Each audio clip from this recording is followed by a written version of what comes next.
Hi, ரொம்ப டேஸ்டியான ஹெல்த்தியான உடம்புக்கு வலுத்தரக்கூடிய ஒரு சூப்பரான ரெசிபி தாங்க இது. எப்படி செய்யலான்னு பார்க்கலாம் வாங்க. இப்போ ஒரு பாத்திரத்தில் 2 கப் அளவு கேழ்வரகு மாவு எடுத்துக்கோங்க.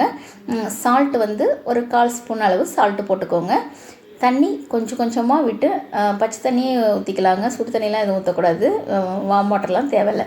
நம்ம சாதாரண தண்ணியவே அப்படியே விட்டு நல்லா வந்து நம்ம அடைத்தட்டோம் இல்லையா, அந்த பதத்துக்கு வந்து பிசைஞ்சு வச்சுருங்க. சரிங்களா? இது செய்கிறதுக்கு வந்து நமக்கு ஒரு 4 பொருள் தாங்க தேவை. ராகி மாவு வேணும், எள்ளு வேணும், வேர்க்கடலை, வெல்லம். அவ்வளோதாங்க. இதுதான் வந்து மேஜர் ஐட்டம் இது தான். சரிங்களா? இந்த 4 பொருள் இருந்தாவே இந்த ரெசிபி வந்து நம்ம செஞ்சிடலாம். பார்த்திங்களா, மாவு ரெடி ஆகிடுச்சிங்களா? இப்போ வந்து இதை நம்ம ஒரு 4 அடையாவோ 3 அடையாவோ தட்டி எடுத்துக்கலாம். சரிங்களா? உங்களுக்கு வந்து சமமாக அந்த 4 உருண்டைகளை வேணால் உருட்டி வச்சுக்கோங்க. இப்போ தோசைக்கல் வந்து சூடேறினோடனே மீடியம் ஃப்ளேமில் வச்சுட்டு நம்ம வந்து அடைகளை வந்து தட்ட வேண்டியதாங்க. சரிங்களா? நல்லா 2 பக்கமும் நல்லா வேக விட்டுக்கோங்க. வேக விட்ட அடைகளை எடுத்து ஒரு பிளேட்டில் வச்சு ஆற வச்சுக்கோங்க. சரிங்களா? இப்போ ஒரு வானல் வச்சு நம்ம எதால் ராகி மாவு அளந்தோமோ அதே கப்பிலே ஒரு கப் அளவு எள் எடுத்துக்கோங்க. அதையும் அதில் போட்டு நல்லா வந்து லைட்டாக வந்து ரோஸ்ட் பண்ணிக்கோங்க. ரொம்ப தேவையில்லை, ஏன்னா கரிஞ்சிடக்கூடாது. அதை ஏற்ற மாதிரி பார்த்துக்கோங்க, எனக்கு சீக்கிரம் ரோஸ்ட் ஆகிடும். சரிங்களா? இதையும் இப்போ ஒரு பாத்திரத்தில் கொட்டி நல்லா ஆற விட்டுருங்க. வேர்க்கடலையை வந்து நல்லா வறுத்து தோல் உரித்து அதையும் ஒரு 1/4 கப் அளவு எடுத்து வச்சுக்கோங்க. இப்போ மிக்ஸி ஜாரில் நம்ம உதிர்த்து ஆற வச்ச அடைகளை வந்து அதில் போட்டுடலாம். சரிங்களா? போட்டுட்டு மிக்ஸி ஜாரில் ஒரு 4-5 ஓட்டு ஓட்டினீங்கன்னா போதும். நல்லா வந்து தூளாகிடும்.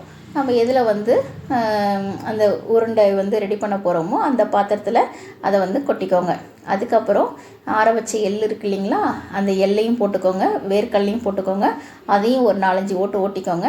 நல்லா தூளாகிடும். சரிங்களா? தூளானால் போதும், ரொம்ப நைஸாக வேணாங்க, அந்தளவு இருந்தால் போதும். அதுக்கப்புறம் அதில் 1/2 கப் அளவு வெல்லம், 1/2 கப் அளவு வெல்லத்தை அதில் போட்டுட்டு நம்ம ஒரு 2 ஓட்டு ஓட்டினீங்கன்னா போதும். வெல்லம் வந்து கட்டி கட்டியாக இருக்குல்ல வெல்லம், அந்த வெல்லம்லாம் வந்து நல்லா நைஸாக பவுடர் ஆகிடும். சரிங்களா?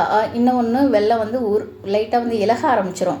அப்போ வந்து நம்ம அதோட அந்த கலவையோடு போட்டு கிண்டி நம்ம உருண்டை பிடிக்கும்போது நமக்கு வந்து இன்னும் ஈஸியாக இருக்கும்.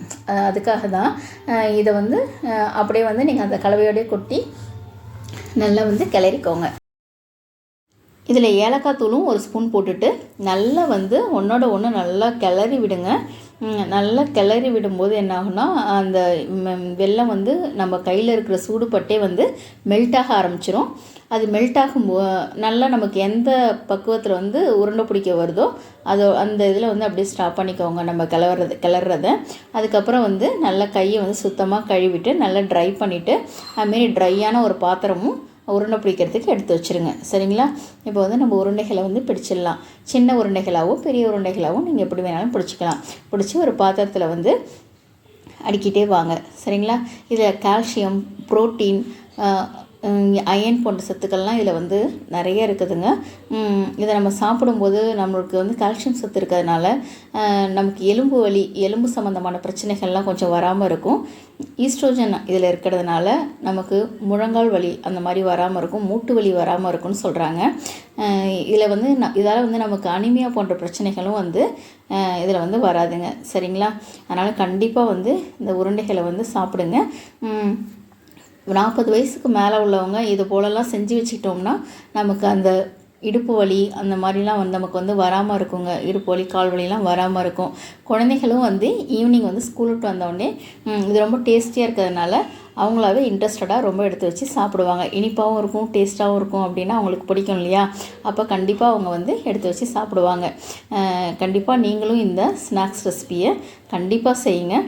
ரொம்ப டேஸ்டியாக இருக்கும். இதை திரும்ப எங்கள் வீட்டிலலாம் எப்போ எள்ளு இருந்தாலும் நான் இந்த ரெசிபி தாங்க செய்யணும்னு ஆசைப்படுவேன். அப்புறங்க என் பையன் ஒரு உருண்டை எடுத்துகிட்டு போயிட்டான். சேனலை பிடிச்சா லைக் பண்ணுங்கள், சப்ஸ்கிரைப் பண்ணுங்கள். பாய்.